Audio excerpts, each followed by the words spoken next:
Dios le bendiga. Nuestra serie acerca de equipar al creyente para el ministerio nos da un tema cada semana. El de hoy va a ser la evangelización de los que confían en obras y en bienes. Vamos hacia nuestra introducción que dice: miremos cómo al querer obtener algo podemos descubrir mucho de nosotros mismos. Fue el caso de aquel joven rico que descubrió que la ley a la cual él estaba tan apegado y su propia justicia no eran suficientes para tener la vida eterna. Primer punto: nadie se salva por actos religiosos ni medios materiales. Los méritos humanos no pueden comprar la vida eterna. Vamos a estar en Mateo 19 a partir del verso 16, que dice: entonces vino uno y le dijo: Maestro bueno, ¿qué bien haré para tener la vida eterna? De acuerdo a los escasos datos que nos dan los tres evangelios sinópticos, Mateo, Marcos y Lucas, este era un hombre joven, dueño de muchas propiedades, instruido en la ley de Moisés, encargado de alguna de las sinagogas de la región de Perea, donde Cristo andaba ministrando en esos días. Su fortuna, como la posición que tenía en su pueblo, hacían de él una persona respetable y muy especial. Cuando él viene a Jesús, usa la frase Maestro bueno, dando a entender que conocía el ministerio de Jesús a favor de los más necesitados, e insinuaba una confianza de estar frente a alguien que no le engañaría en la respuesta que tanto quería él escuchar. Una pregunta que ha estado en la mente de muchas personas es la que él hizo: ¿qué bien haré para tener la vida eterna? Este principal de su pueblo estaba acostumbrado a hacer muchas cosas buenas. Ahora, sus motivaciones para hacer lo bueno no era la fe, ni la gracia, ni el amor, sino la ley y los patrones tradicionales de la cultura judía. Su ignorancia espiritual la vamos a ver cuando su pregunta sugiere que la vida eterna se obtiene por buenas obras. Efesios 2, 8, 9 nos dice: por gracia es que somos salvos, y esto por medio de la fe. Y esto no de nosotros, pues es don de Dios, no por obras, para que nadie se gloríe. Punto B. La ley y los mandamientos no son medios eficaces. Verso 17. Él le dijo: ¿por qué me llamas bueno? Ninguno hay bueno sino uno, Dios. Mas si quieres entrar en la vida, guarda los mandamientos. La pregunta en este verso no tiene la intención de parte de Jesús de rechazar aquel elogio, sino de establecer en la mente de este líder religioso el sentido de su declaración. Al llamarlo bueno, lo estaba asociando con Dios Padre, quien según el concepto judío o el concepto hebreo es el único merecedor de este atributo. En otras palabras, al decirlo, la pregunta sería: ¿estaba reconociendo en Jesús su divinidad? Jesús, después de ayudarlo a examinar lo que él creía acerca de él, acerca de Jesús, lo envía a lo que ya Dios había revelado en su ley: un estilo de vida que honrara a Dios y bendijera a sus semejantes. Romanos 10, 5, verso 18. El joven rico le dijo: ¿cuáles? Y Jesús dijo: no matarás, no adulterarás, no hurtarás, no dirás falso testimonio.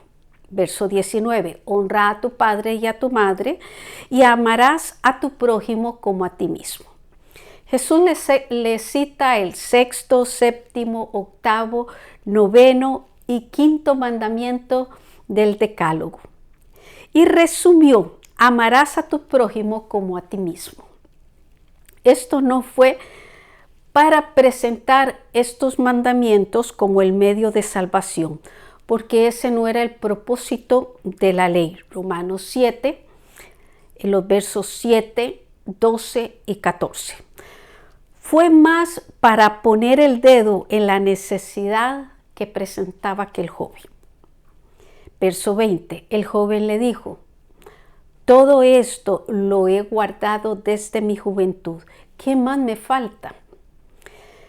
Pero a pesar de que él creía que los había cumplido, aún seguía con un vacío en su alma que lo obligaba a seguir buscando.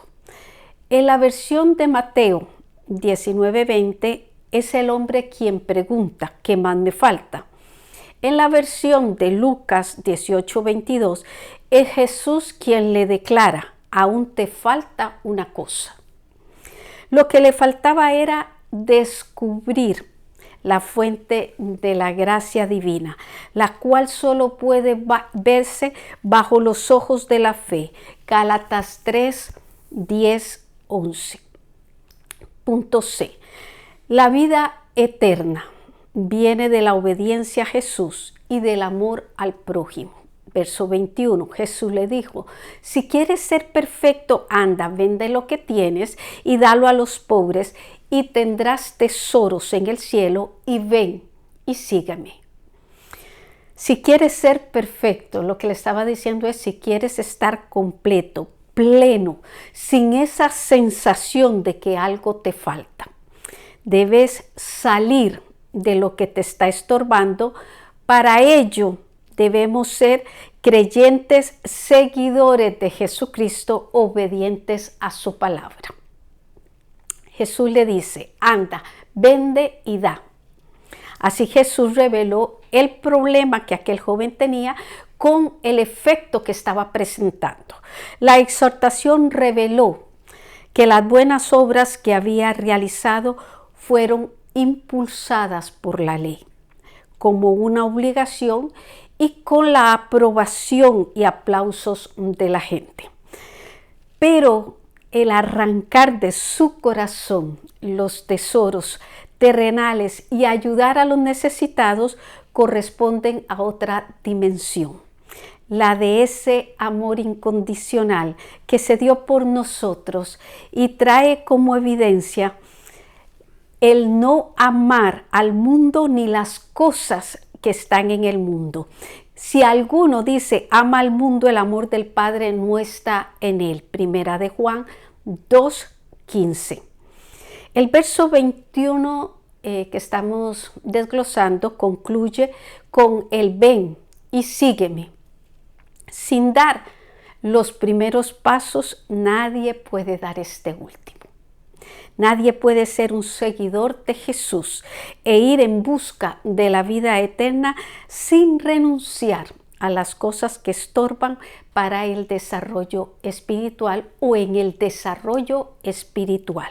Hebreos 12, 1 y 2. Primera pregunta, ¿cuál era la ignorancia espiritual de este joven rico?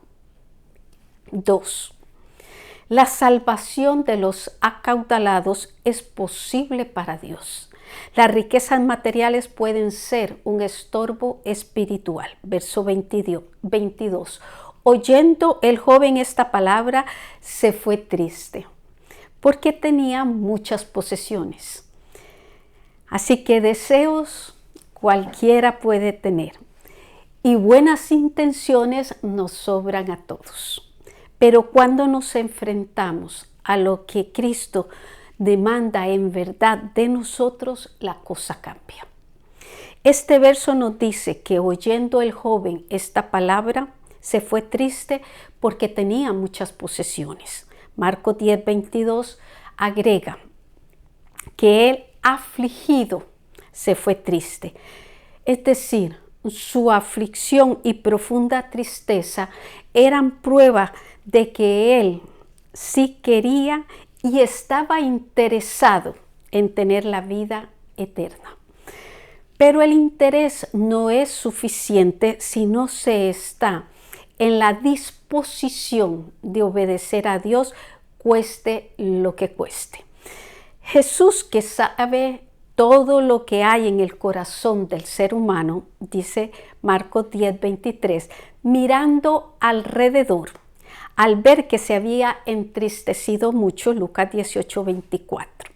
Verso 23, dijo a sus discípulos, de cierto os digo, que difícilmente entrará un rico en el reino de los cielos. Marcos 10:21. Dice que Jesús, mirándole, le amó. Sintió compasión de lo que él estaba pasando y de lo que él estaba rechazando. Esto nos dice que todo lo que la palabra nos demanda surge del amor de Dios, descartando así cualquier interpretación de falta de afecto o negligencia de parte del Señor, para que nosotros podamos ir ante Él. Recordemos siempre que lo que Dios nos pide no será nada imposible. Punto B. Hay conflictos serios entre los tesoros terrenales y los celestiales. Verso 24. Otra vez os digo, es más fácil pasar un camello por el ojo de una aguja que entrar un rico en el reino de Dios. La dificultad de evangelizar a los ricos se ilustra con este verso que tiene una hipérbole, que es la figura o ilustración de la que se vale el escritor o el orador para aumentar intencionalmente las cosas a fin de enfatizar la verdad que se quiera transmitir. Lo que Jesús da a entender con esta hipérbole es lo imposible que le resulta a una persona despojarse por sí misma de su egoísmo, de su ambición y de sus tradiciones, para rendirse a Cristo a menos que se realice en él o en ella el milagro de la conversión. Por eso cuando evangelizamos, hagámoslo de la mano del Señor. Juan 15:5.c. Sin embargo, para Dios todo es posible. Verso 25.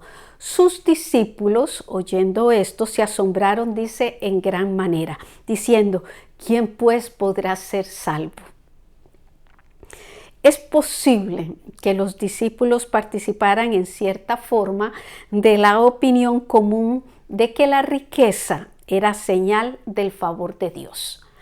Por lo que si se excluía a los ricos, ¿cómo iban a poder salvarse los demás que tenían sed de las riquezas? Era lógica la pregunta que surgió. Si lo vemos en este contexto, ¿quién pues podrá ser salvo?